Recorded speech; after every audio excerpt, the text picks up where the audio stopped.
have a few more minutes before I go out there.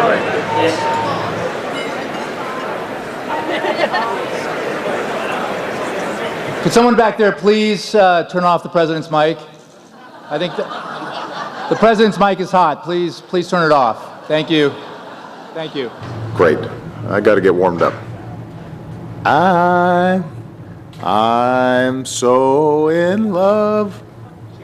God, I totally had that. Seriously, guys, what am I doing here? I'm the President of the United States, and I'm opening for Jimmy Kimmel? I have the nuclear codes. Why am I telling knock-knock jokes to Kim Kardashian? Why is she famous anyway? That's it. Next year, we send Biden. No, you're right. That's way too risky. Wow, look at my hair. I really went gray. Do you think anybody would notice if I just went a little darker? Right now, I'm like a 5 on the Just for Men scale. I think I could go to 6 and nobody'd notice. Is the teleprompter working? Are you kidding? What do you expect me to do out there? I literally have no idea what I'm saying tonight. Man, I could really use a cigarette right now. Okay, I'm going. God forbid we keep Chuck Todd and the cast of Glee waiting. Ladies and gentlemen, please welcome the President of the United States.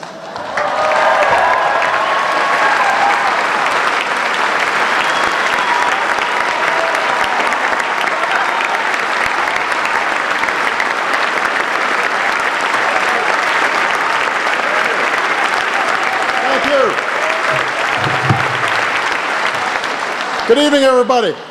Good evening. I could not be more thrilled to be here tonight at the White House Correspondents' Dinner. It's a great crowd. They're already laughing. It's terrific. Chuck Todd, love you, brother. I'm delighted to see some of the cast members of Glee are here. And Jimmy Kimmel. It's an honor, man.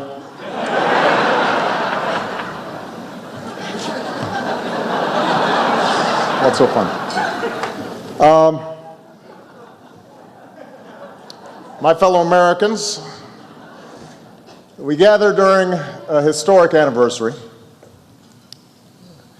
Last year at this time, in fact, on this very weekend, we finally delivered justice to one of the world's most notorious individuals.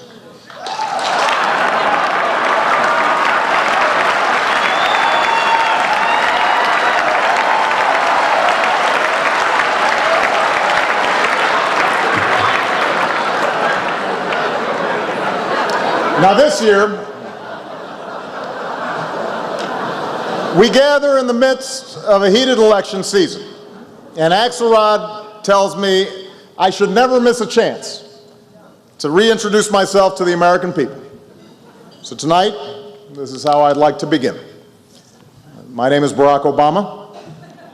My mother was born in Kansas. My father was born in Kenya. And I was born, of course, in Hawaii.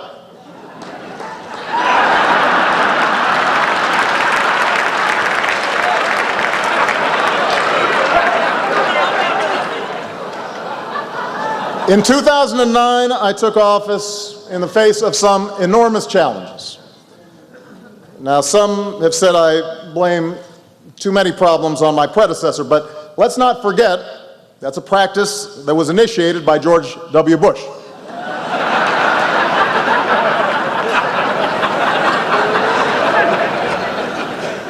Since then, Congress and I have certainly had our differences, yet I've tried to be civil, to not take any cheap shots.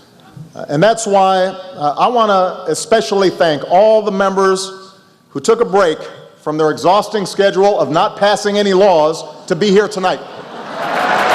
Let's give them a big round of applause.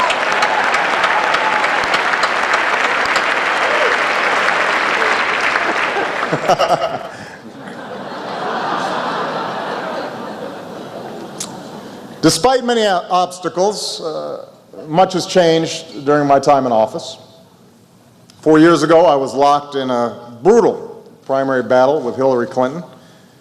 4 years later, she won't stop drunk texting me from Cartagena.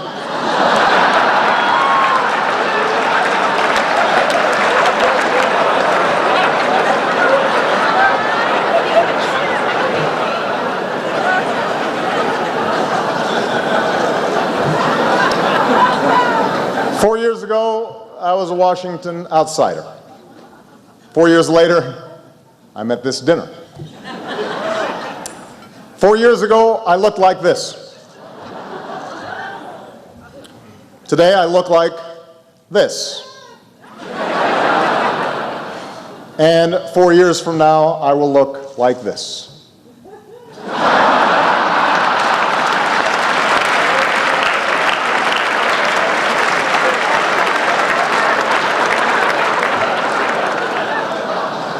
That's not even funny.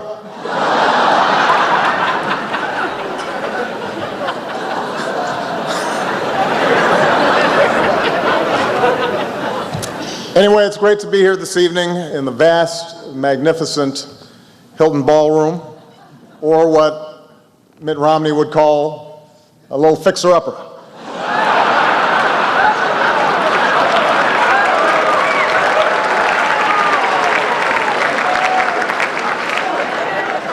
I mean, look at this party. We got men in tuxes, women in gowns, fine wine, first-class entertainment. I was just relieved to learn this was not a GSA conference.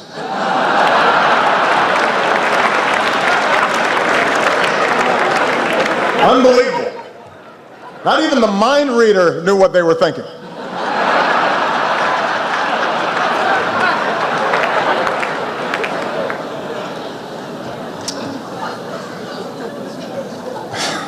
Of course, the White House Correspondents' Dinner is known as the prom of Washington, D.C., a term coined by political reporters who clearly never had the chance to go to an actual prom.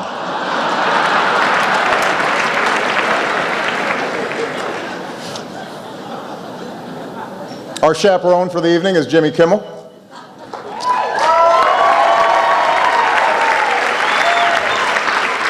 Who is perfect for the job since most of tonight's audience is in his key demographic, people who fall asleep during Nightline.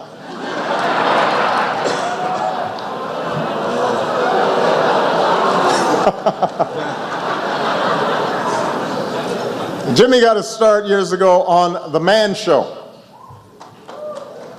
In Washington, that's what we call a congressional hearing on contraception.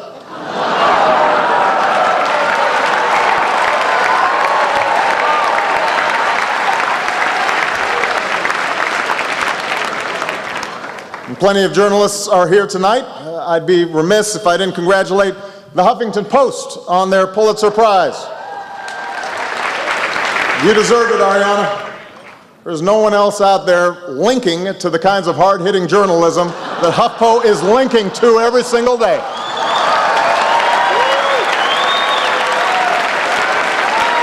Give them a round of applause. And you don't pay them, it's a great business model.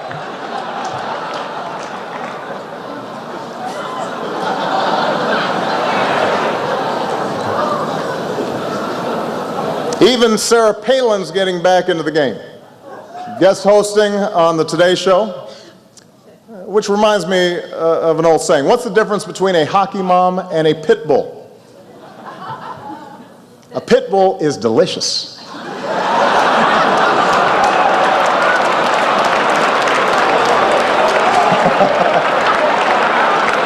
A little soy sauce.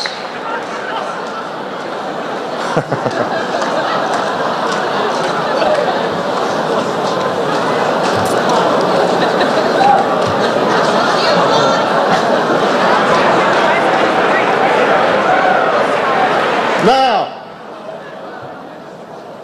I know at this point many of you are expecting me to go after my likely opponent, Newt Gingrich. Newt, there's still time, man.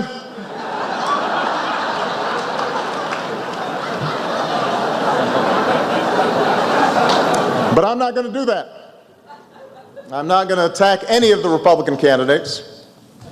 Take Mitt Romney. He and I actually have a lot in common. We both think of our wives as our better halves. and polls show to a alarmingly insulting extent, the American people agree.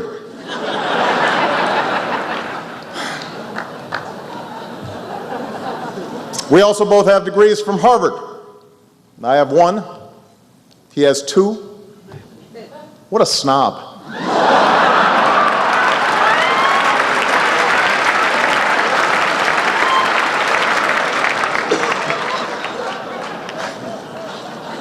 Of course, we've also had our differences. Recently, his campaign criticized me for slow jamming the news with Jimmy Fallon. In fact, I understand Governor Romney was so incensed, he asked his staff if he could get some equal time on the Merv Griffin show.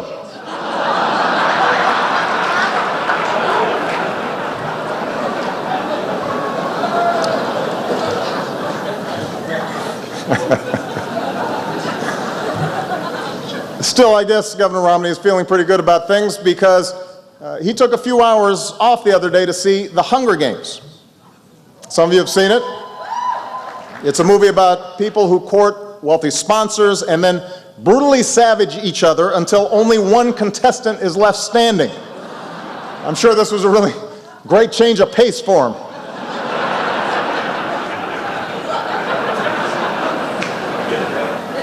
I have not seen The Hunger Games.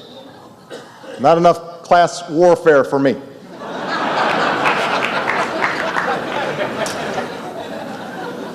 Of course, I know everybody's predicting a nasty election, and thankfully, we've all agreed that families are off limits. Dogs, however, are apparently fair game.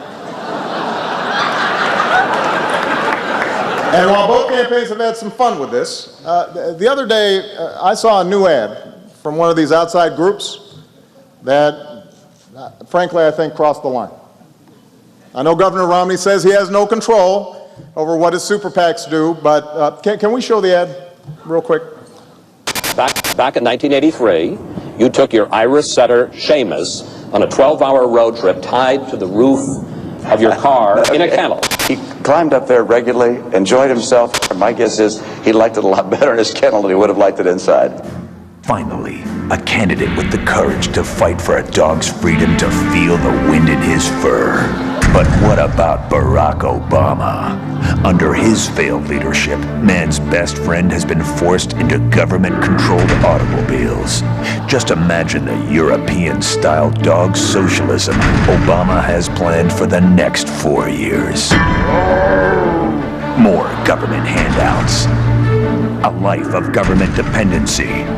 Indoctrinating our children. A left-wing social agenda. Leading from behind. In the arms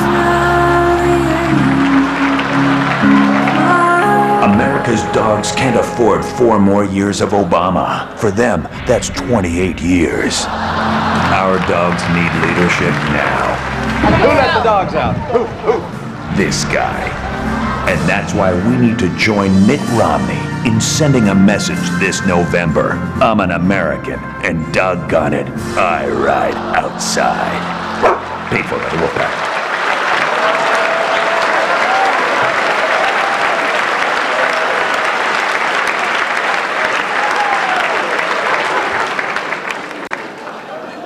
That's pretty rough. But I can take it, because my stepfather always told me it's a boy-dog world out there.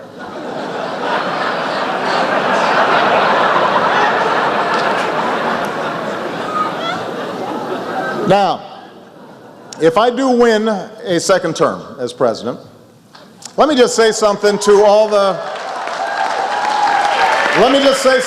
my conspiracy-oriented friends on the right who think I'm planning to unleash some secret agenda.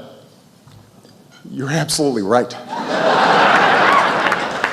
So allow me to close with a quick preview of the secret agenda you can expect in a second Obama administration.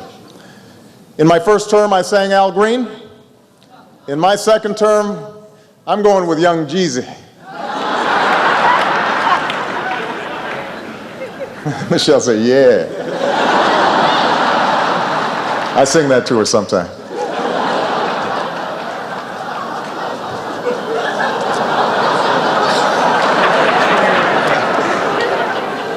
In my first term, we ended the war in Iraq.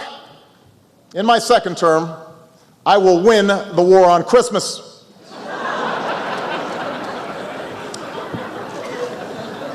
In my first term, we repealed the policy known as Don't Ask, Don't Tell. In my second term, we will replace it with a policy known as It's Raining Men.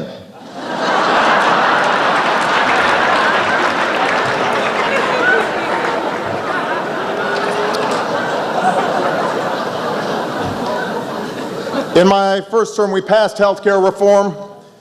In my second term, I guess I'll pass it again.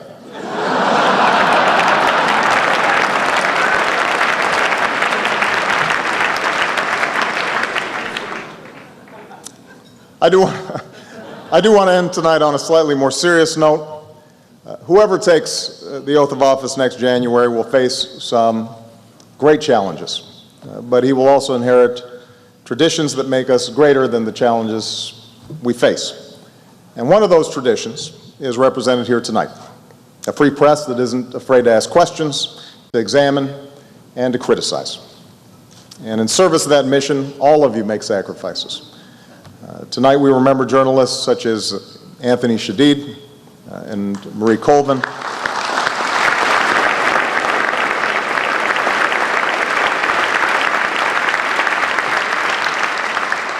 Who made the ultimate sacrifice as they sought to shine a light on some of the most important stories of our time.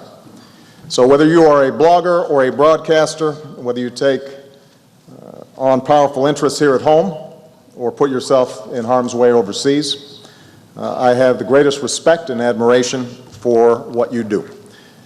I know sometimes you like to give me a hard time, and I certainly like to return the favor. But I never forget that our country depends on you. You help protect our freedom, our democracy, and our way of life. And just to set the record straight, I really do enjoy attending these dinners. In fact, I had a lot more material prepared, but I have to get the Secret Service home in time for their new curfew. Thank you very much, everybody. Thank you.